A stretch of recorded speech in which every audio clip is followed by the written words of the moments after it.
Hey everyone, welcome back to the other side of weight loss. So, oh my gosh, now 10 years ago, when I first started my journey into the keto and paleo health world here in Canada, nobody had heard of it. And I mean, nobody. I was alone in my world in primal diets, and searching online for information about it was actually hard to come by. And I remember very clearly painting a bedroom in my new house, and I had found what was called a podcast. And at that time, still, there was nothing, there was hardly any health podcasts. I had never heard of podcasts. No one else had heard of them either. So this was a new thing for me. And I remember listening to Livin, Vida, Low-Carb with Jimmy Moore interviewing Mark Sisson. I remember very clearly everything they were talking about. So I am super excited to share this interview with you guys today. The man that started it all, the king of low carb himself, Mr. Jimmy Moore. The old guy in the community, as I've been called. You're not the old guy in the community. I have been around a long time. Trailblazer, Jimmy. Trailblazer. I'll tell you, I've been called the Keto OG as well. So I'll take all those titles. Well, it's cool to have you on because I feel like that was, what started my journey to where I am right now. Nice. Yeah, I would never have thought at that time I would have my own podcast about Nobody does. keto or paleo. Nobody does. When I lost 180 pounds in 2004, if you'd have told me I'd be a 3-time international bestselling author, the longest health podcast, running health podcast in the world, inspiring millions of people, I would have just laughed in your face. So, but that's the testament to the passion that you have for your audience and trying to get the message out. And it's all I've done my whole career. Yeah. And that, you're not just I've got your little bio here, which is amazing. You're not only the host of the longest running health podcast, you're also the host of Jimmy Rants, Keto Talk with Jimmy Moore, and the doc. Do you still have that one going? Yeah. So it's Dr. Will Cole is my, host on that one. It's my Thursday show. It's my most popular show. It's the one we get the most people listen to. Nice. And what about Fasting Talk with Jimmy Moore and Friends? Fasting Talk ended, but the content is still out there if they want to look it up. You've interviewed over 1,300 of the world's top health experts, and you've dedicated to your life to helping people. You are the international best-selling author of The Complete Guide to Fasting, the Ketogenic Cookbook, Keto Clarity, Cholesterol Clarity, and Real Food Keto. Did I miss any? Oh, yeah. There's a few more in there. I thought so. The Keto Cure, Keto Clarity Cookbook. There was one, I've written so many books. It's hard to keep up with them, but there's a bunch of books. I'd miss some. Go look up Jimmy Moore on Amazon. You'll find them all. Yeah. I've read Keto Clarity. I read it when it first came out, and it was like what really got me into the ketogenic diet at that time. That's so awesome. Yeah. Can you believe it has sold 600,000 copies? Wow. And been translated into 19 languages. Wow, that's really cool. You wouldn't think that a keto book would be translated into that many different languages. Not by a layperson.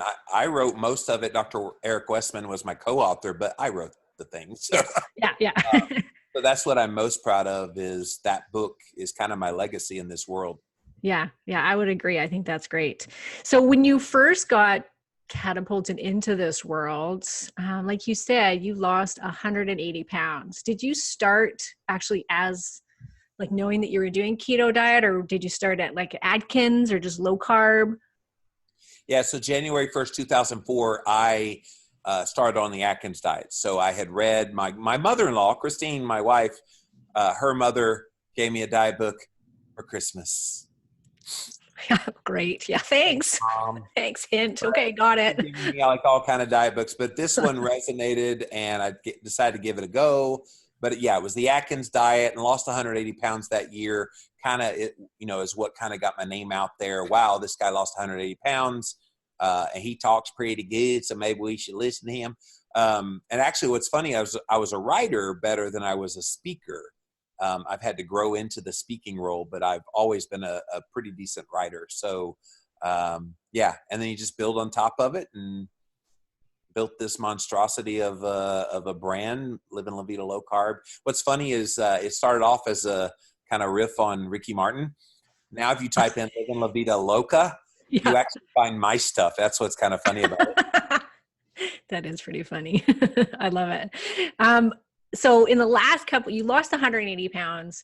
And in the last couple of years, the world has watched as that weight has slowly been creeping back on again. And I know that you and your wife are about to take a 6-month sabbatical, really to deal with this and to take care of your body. I'd love for you to, take us back to when that began. And was there something that triggered it? Do you know, looking back? Karen. Oh, it was Jimmy. 20 years ago, sweetie. 2008 was a big moment that was traumatic. And I want to underscore this because as I've been slowing down heading into the sabbatical, it's gotten me a lot more reflective on why, number one, I got obese to begin with, and then why did I start regaining weight? So the regain actually started way back in about 2008, just before you heard my Sisson interview. My brother, Kevin, who at the age of 32 had 3 heart attacks in 1 week that nearly killed him at 32. Very, very large man, obviously heart disease hitting him hard and type 2 diabetes. And he was in and out of hospitals, defibrillator, the whole shebang. And at 41 in 2008, he died. So I don't think you lose your only full-blooded brother and it not impact you. Oh, yeah. And, before we came on the air, we were talking about kind of stress being the big bugaboo that nobody talks about when it comes to weight, but it was traumatic, that experience. And I don't think I ever recovered from it. Mm-hmm. I never really properly got to grieve it because I was in the midst of my work. And this is, I'm doing podcasting, but other people have to go back to their normal job, take care of their families and living the day to day, and you're grieving and you have nowhere to put that grief. So where does it go? It stays internalized and it manifests as stress, which then kicks in cortisol and kicks in hunger hormones, which then makes you eat for comfort. And then you eat. Am I stepping on anybody's toes here? Because that's the kind of thing that even within a keto, low carb, paleo, primal context, you can overeat the good stuff too. And it's going to be just as detrimental. And that's probably some of what was happening to me. And then my wife, Christine, and I were trying to have kids as well. Shortly thereafter, had always wanted to have kids. And we had an IVF ICSI that didn't work.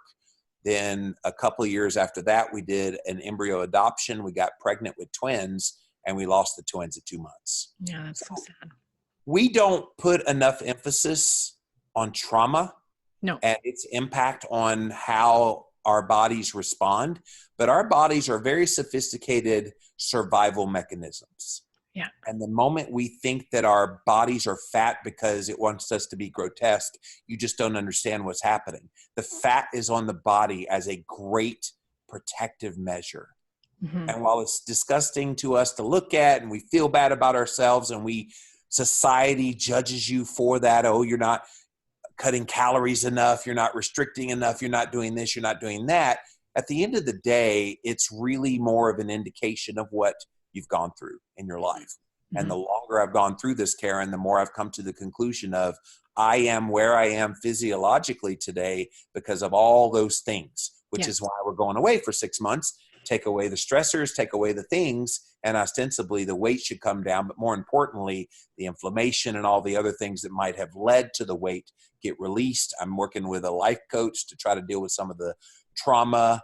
I don't think people put enough emphasis on all the non-diet things that go into this. I agree. Yeah, 100%. Was there correlation between how you gained the weight prior to losing it back in the early 2000s? Like, can you look back and be like, oh, this is shit that I dealt with back then and now it's resurfacing?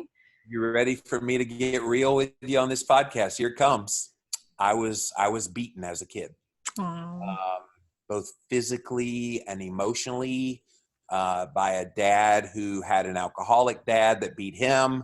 And my dad didn't drink alcohol, but he still had the anger that he saw from his dad. So then he passed that on to me. And at some points, we always wanted to have kids. At some point, I'm thinking, okay, I'm really glad I didn't have kids, because I might have maybe not physically hit them. I would have verbally abused them. I had to deal with a lot of stuff, and it happened mainly in my 20s because I got the heck out of the house at 17, went right to college, graduated college in 3 years, and was just trying to find myself. And throughout my 20s, I was in such pain, always looking over my shoulder, thinking my dad was coming after me. And see, nobody talks about this. No. Nobody gets real about like what the genesis of why you get there to begin with. You're not a glutton. You're not a sloth. You're not lazy. You're in pain. Yeah. And when you hurt, some people turn to drugs. Some people turn to alcohol. Some people turn to sex. I turned to food. And for me, the crappiest food I could find. And I remember, Karen, days where I was just putting stuff in my mouth just because it had become such a habit. And what started as trauma eating turned into addiction to that food, and mostly refined carbohydrates, which then got me fat and sick. And then society says, oh, just cut your calories and exercise. And that's not the problem. The problem was the trauma. Mm-hmm. And I wonder how many people have gone through trauma. Now, maybe you weren't physically beaten like I was by my dad, but I guarantee you a lot of people started as emotional trauma. Yes. Something happened in their life and boom, started eating the crap, and you're downhill from there. Yeah, people don't really, they don't, obviously they don't want to look at it because it's so much easier to say, eat this, eat that, exercise like that, and the weight will come off. And then they're wondering why they can't lose the weight or why they gain it back. And it's like, if you continue in this vicious circle, you haven't got to the root of the problem. I'm sure the keto diet fixed your sugar addiction and your carb addiction, got your health markers to where they should be. Yep. But it didn't fix the trauma. Well, and the trauma has to be resolved. And the interesting thing is, the more that I've been, what's funny is slowing down heading into the sabbatical has brought so much flood of emotion. Yeah. Because I think I had put up such tall walls of protection that I wouldn't allow things to hurt me because of that trauma. The trauma built the walls. But then once I got attention being a public figure online and all the negativity that can come from that, the walls got even taller. Mm-hmm. And now that I'm kind of slowed down and going away, now the walls have come down. It's like this flood of emotion and just random thoughts have just been flooding me. And yeah, you're not keeping super busy either, right? Like, right. You've been able to shove that stuff down by keeping busy and going nonstop and so hard for 15 years, and your body's going, nope, no more. And the good part of that, the blessing in that, and I want this to not be all gloom and doom, the blessing of that is we got some incredible resources out of it. Keto Clarity would have never happened had I not had that work mentality. 1,500 plus episodes of the Livin, Vida, Low-Carb show would have never happened if I didn't have that kind of go, go, go, go, go. But this is something that probably even Mark Sisson would admit to you. Being a health leader is not healthy. Oh, and you sacrifice a bit of your own health. Sorry, Karen, to break that news to you as a health leader. I know, trust me. I feel it. Yeah, so, and people don't recognize that. It's one reason as I've been on the way out the door, I've been trying to encourage people, if you get benefit out of some health leader, you got to tell them. You got to love all over them, because those of us that are in this space, we get all the negative and we don't really get much of the positive, at least not enough to go, whoa, it's much more significant positive. So I've been kind of preaching that message, not just for my own sake. Obviously, I'd love to see it, but just all the people that mean something to you, they need to hear it. And I think it would prevent having to go away for 6 months for me. But I am going to learn in the day-to-day how you deal with this a little bit better. Yeah. I interviewed a woman by the name of Irene Lyon on my show. It was for a women's empowerment summit that I did with El Russ. And she's a nervous system specialist. And I had her on because she was one of my biggest aha moments in my own life, where I heard her speaking on her YouTube channel about what happens to our nervous system when we have trauma and how we get stuck in the fight or flight space inside our brain. And she said, get stuck there. And then it's a water, and most people will go there, they'll fight, they flight, and then they come back to baseline. She said, when you've had trauma, whether that's one large trauma or many small ones, you get stuck in that place. And she said, the effects of that, she says, it's like a waterfall effect, what comes down into the body. And she said, it will show up in many different ways, whether that's weight gain, migraines, chronic illness, autoimmune conditions, pretty much any disease. And she really believes that all disease kind of stems from that emotional place, right? But trauma especially will manifest itself inside the body in different ways for each person. And it was like, that makes so much sense to me. And when you're talking about your trauma, and I see that you were probably there and you've probably stayed there as a means of even self-preservation. And this is what's happened to the body because of it. Because I think we don't recognize that nearly enough, because people think it's all just head stuff. Yeah. So if it's in the head, it can't manifest physiologically, but that's ridiculous. It's all the same system. The mind, the body, the spirit, the emotion, everything is just interconnected. So if you impact one, which is why I surmise the emotional abuse I had was far worse than the physical abuse, because I was literally told you'll amount to nothing, you won't turn into anything, you're not good enough, you need to go away, you need to die. I've literally heard all of those things when I was a kid, and that leaves an impression very indelibly in your brain.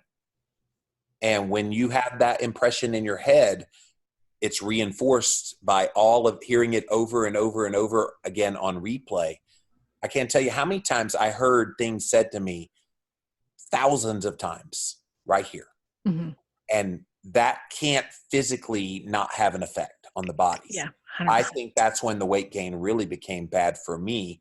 And it just meant also that if I did certain actions that most people would see benefit from to lose weight, I had to do them 10 times harder to get the same results. And it's something that maybe a lot of your listeners that struggle with weight loss, you feel that, oh my gosh, I'm doing everything right, and yet nothing is moving the needle. It could be that you've got unresolved trauma, unresolved stress, something that's non-related to what you're doing. You're doing great in your diet.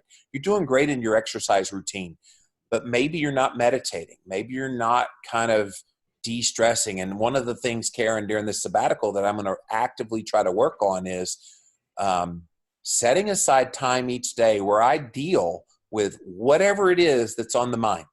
Mm-hmm. And sometimes you push it to the subconscious and you don't actively think about it. But I think if you set aside time and actively think about, not dwell on, but think about and go, okay, why do I feel this way?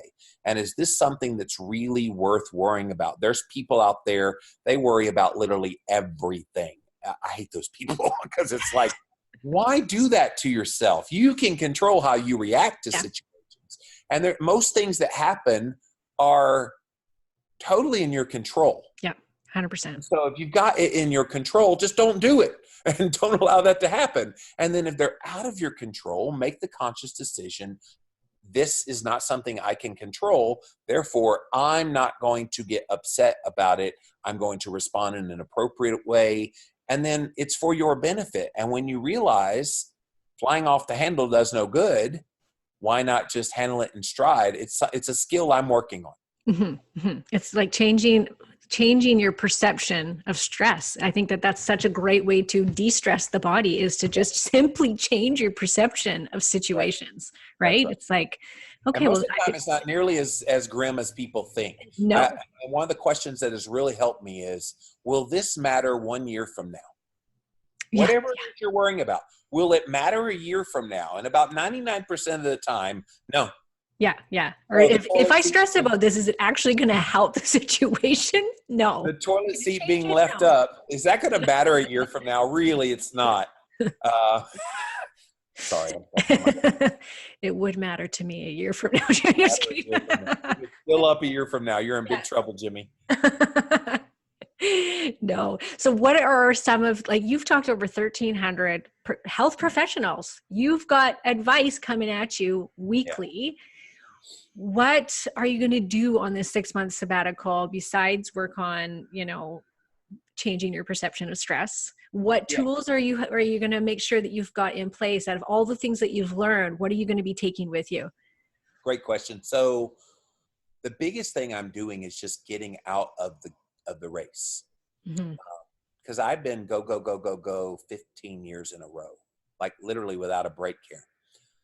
It's helped make me successful, but it's also been contributory to why I'm having maybe some inflammatory things that aren't going away, why I have weight on the body and that kind of thing. So for me, just totally getting off of all social media, totally getting away from doing any podcast, which is going to drive me crazy because I love podcasting. Just totally not doing any of the work that I've done that's defined who I am for 15 years. When it comes September 1st, and that's the first day, and I'm up at 4:30 as I always am in the morning, and I got nothing to do, it's going to be weird. I mean, where do I go? But I think it's going to move me in new directions of, okay, when I don't have to do things, what do I do? Yeah. So does it mean I go walk? We have a mountain home. Do I go walk in the woods early in the morning and just be amongst my own thoughts? Will new ideas pop in my head that maybe have always been there, but I hadn't heard them because of the noise of keto, exercise, primal, and all this stuff. When all that goes away and I'm not thinking about those things, what will pop in this head? Yeah. Kind of excited about that. Yeah. And I'm going to Kind of anxiety though too, do you not think? one more time. Kind of anxiety though too, like just Oh, knowing that you're going to have to go through a detox, a social media detox, a work detox, like to bring that system down. Right. I think the over under is 10 days of, will Jimmy go crazy under 10 days or over 10 days? But yeah, it's going to be a adjustment period. But this is one reason I wanted to go 6 months, Karen. I could have easily said, I'm doing 1 month, but it might take me a month to get over. I think it will. Yeah. 15 years of go, go, go, go, go. I hope not. I hope it doesn't take that long. But I'm going to be occupying myself with various things. I'm a biohacker at heart, so I'm going to use the infrared sauna. I'm going to do nature walks. I'm going to do cold thermogenesis. I'm going to actively try to get even stronger lifting heavy stuff. And I'm going to try to commit. When I heard Jack Dorsey, the guy that's the CEO of Twitter, did 2 hours of meditation a day. Oh, like, wow. hey, Yeah. He does 2 hours a day. I'm going to make a goal of 1 hour a day. Maybe. So I don't know if I'll get there in 6 months, but my goal is to get to 1 hour. Can you imagine how your life could change if you could commit to 1 hour of meditation a day? I wouldn't have to go away for 6 months ever again. No, you wouldn't. You really wouldn't. Yeah. Deepak Chopra does it for 4 hours. He gets up at 4 a.m. or something like that, like something crazy. 4 hours a day. Incredible. Yeah. He must be he looks really healthy too. Oh, yeah. Right. Like he's doing something right for sure. How are you going to eat? Like, are you going to stick, like, are you going to play around with your diet at all? No, I in January this year, you've heard carnivores kind of come on pretty strong. Yeah.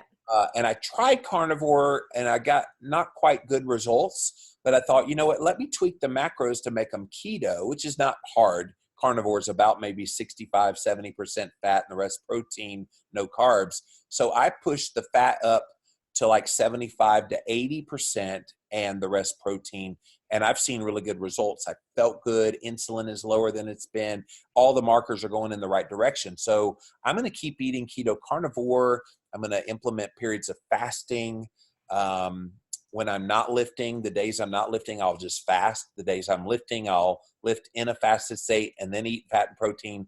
I'm pretty dialed in nutritionally. That's never been my problem. It's all this other stuff that's different. Is there concern about fasting and going super low carb if your adrenals are shot? Well, and they are shot. Yeah. I could go so deep on this one. Oh, I know. I want to hear it because my opinion is, because I've known for myself, I've seen other people who've gone to low carb, they fasted and they don't feel well because their adrenals are shot. Right. I don't have that problem. I actually have the opposite issue. When I fast, Karen, I get a boost of energy. I feel even better. And I know that's not everybody's experiences. That's why there's strategic carb ups that I'm in favor of for certain people, because you do feel better. And if it gives you that benefit, my philosophy is find what works for you.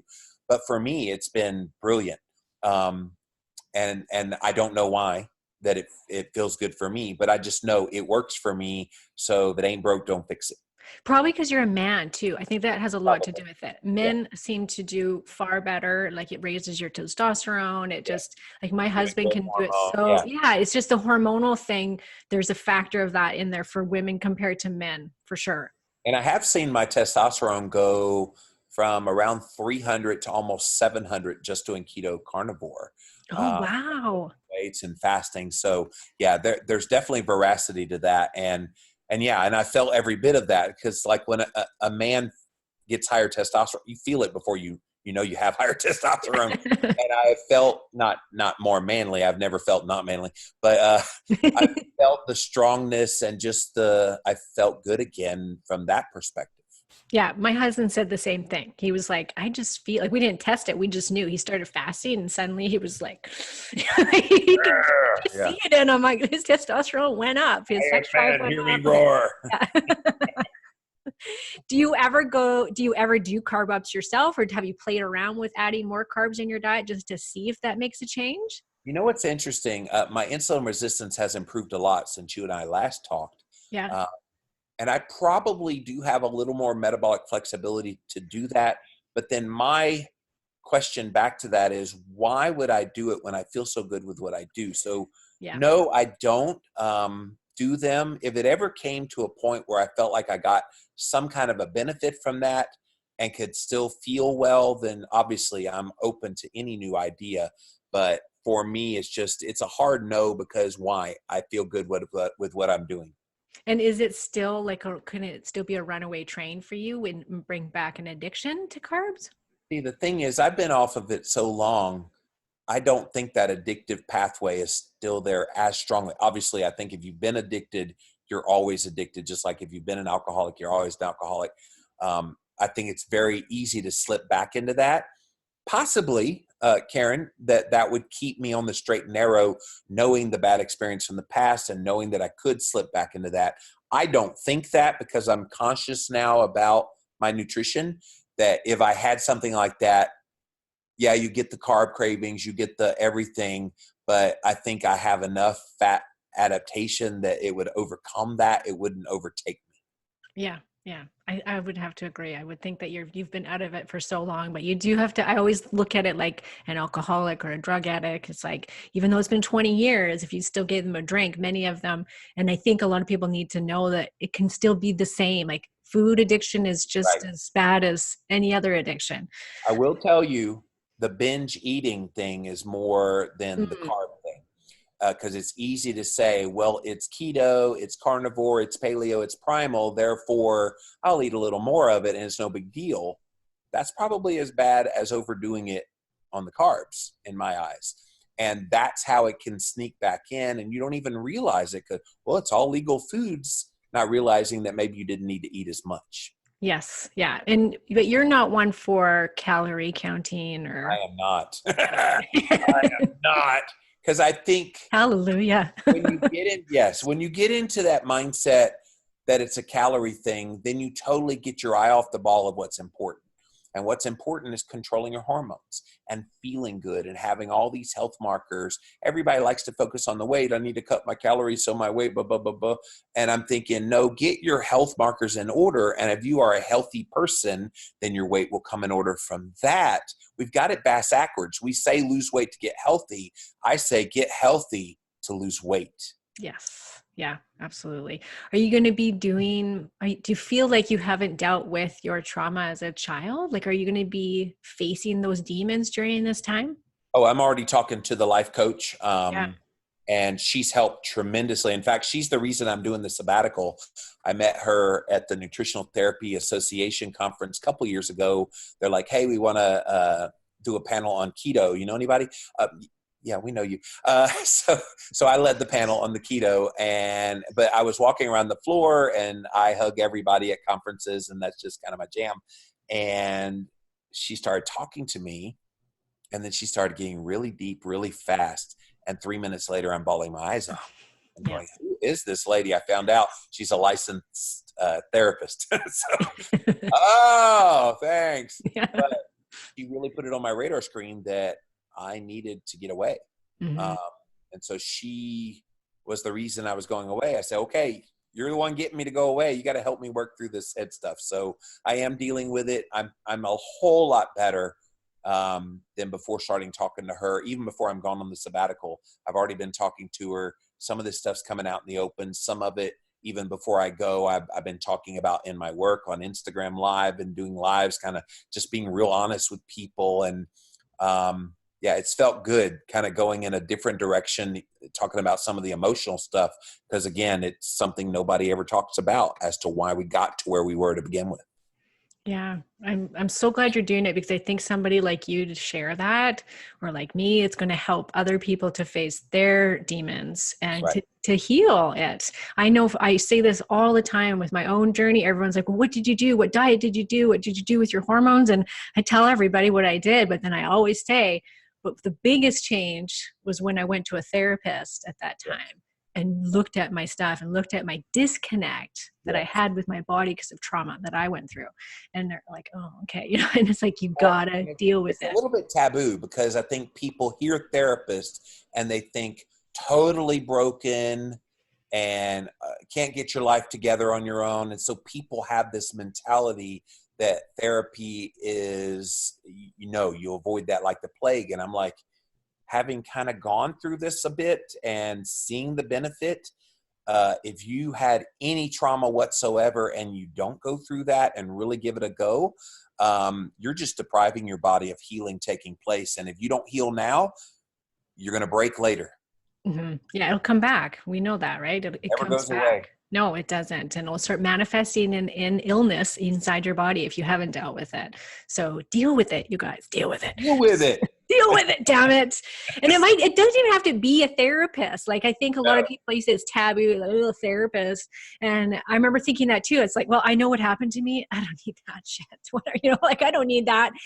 And I did I went through the journey of a therapist for 2 years, but I also found somebody that did energy healing.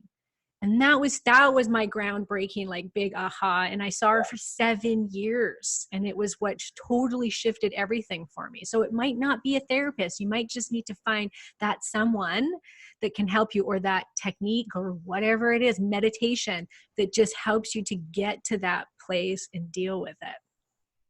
Yeah. Non-food therapy is glorious. It's glorious. Yeah. Food therapy is what got you into the mess to begin with your weight and health.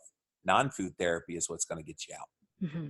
Now I heard you say that you've lost so far already 40 pounds. Now, is that from the shift of the diet, or because just slowing down, slowing down your stress? Literally slowing down. You guys, did you hear that? Like, slowing down. I need people to really hear this loud and clear, because stress is something that we don't ever pay attention to. We don't want it to be, because it's so normal.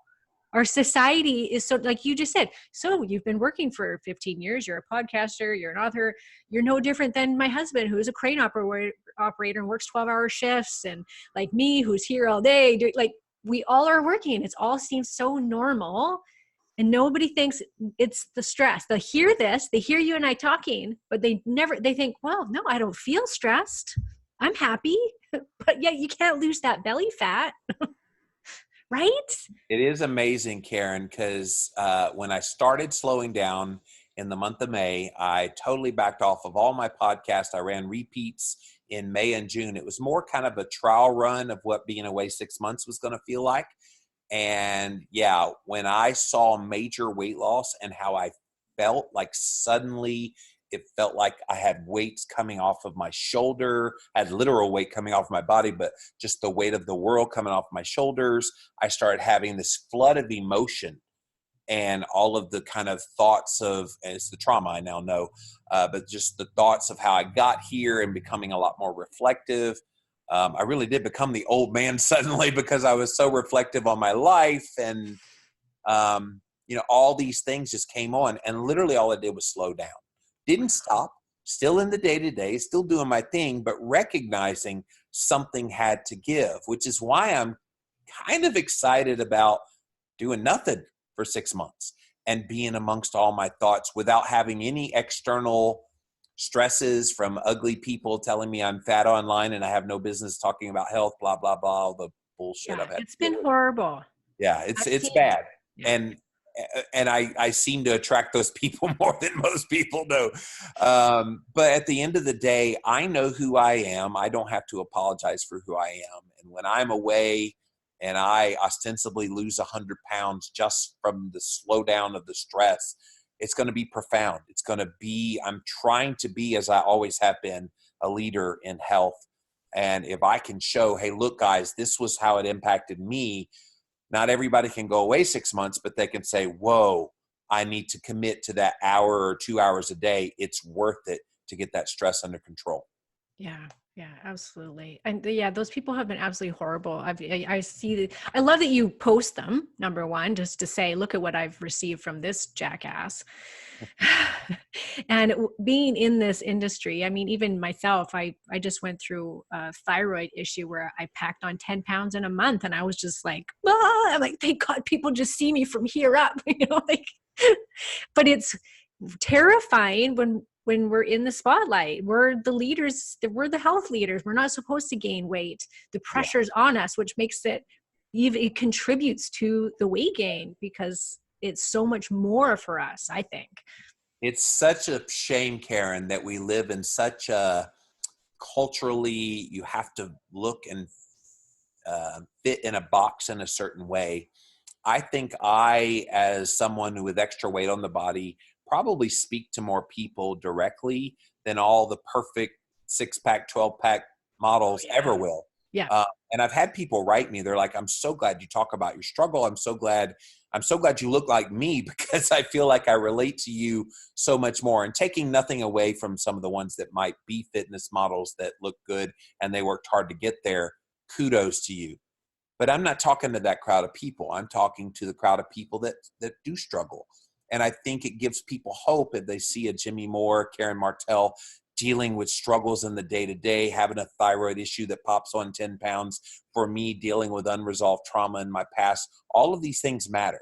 Mm-hmm. And it gives people hope that they too can overcome. Yeah, I believe everything happens for a reason. And I always, like, when I went through my thyroid issue, well, now I'm like a complete expert on thyroid now. So I think if that didn't happen to me, I wouldn't be helping all the people I'm helping now. That's right. Can't get the help out there that they need. And I see that that's happening for you too, because I know that if you can come out on the other side of this, you are going to affect so many people's lives with your story, to say, look, here's what I had to. You had all the advice in the world from 1,300 experts. And it was really about you taking care of your body and taking care of the trauma and just in loving yourself, really. All the above. All the above. Yeah. And the real challenge, and I know you know this, your 6 months is going to be great, but it's what are you going to do when you come back? Because this is what got you, this go has contributed to where you are now. Right. It can't be the same. No. You have to do it different. Right. I'm already putting things in place, Karen, to make things different. I just retired my Friday podcast. So I did a podcast called the Keto Hacking MD podcast. We've ended my Monday podcast. So now what's left is Livin, Vida, Low-Carb, which ain't ever going anywhere. Good. And Keto Talk, which is my favorite and most popular podcast. And then my little show, Jimmy Rants, that I do on Instagram. So those will be my core when I come back. I'll put all my efforts into those. And then just handling that criticism, which has been relentless. Pretty much on a daily basis, I get some semblance of about a dozen comments about my weight, about something. But here's the fun part. So I come back and I've lost 100 pounds. Probably going to happen. I'll come back. I'm much more physically strong, much more mentally different, and just wisdom will probably come out of my mouth. Somebody will find some fault in that. Yeah. So if that's true, and they're going to be ugly anyway. Okay, why would I ever be upset by that? And so even now I'm already saying, okay, they're going to do that anyway. Let's just not really give it any credence and move on. And so even now, before I'm even gone, some of that healing is already happening. Mm-hmm. And you just have to think, well, this is what I think when I get it. I think the poor person, I feel sorry for them Yeah. that they feel that they need to say something cruel to another person to hurt their feelings. Yeah. That just to me is like, what kind of person are you that you would even say that? Yeah. And what's funny, I've been at this so long, 15 years I've been at this. I remember the first time I got it was like on our YouTube videos. My wife, Christine, and I used to do this show before I did podcasts. And we get on there and they would call her like Four Eyes because she wore glasses and, oh, you look gay, talking about me and just all this kind of stuff. And it was a precursor of kind of this ugliness that is society now. In 2020, Karen, it's going to be even worse with the political election and it's just going to get so vitriolic. And I'm trying to put out the message. Let's flip the script, guys. Be overly kind to other people. Yes. Overly encouraging, go the whole opposite direction and don't engage in that negativity, because that negativity will be a trauma in your life and will lead to stress that will be unresolved, and then you wonder why you can't lose any weight. It's all interconnected, what we're talking about here today. Yeah. Oh, 100%. Yeah. I always say you kill them with kindness.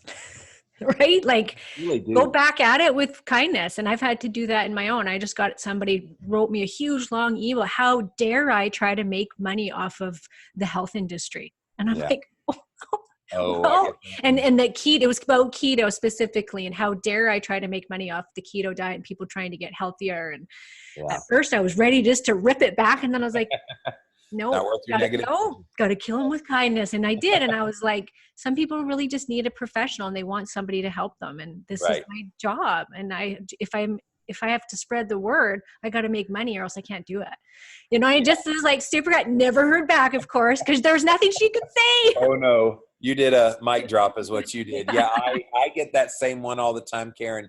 Oh, who are you to write Keto Clarity? I'm like, I did write Keto Clarity. Yeah. And yeah.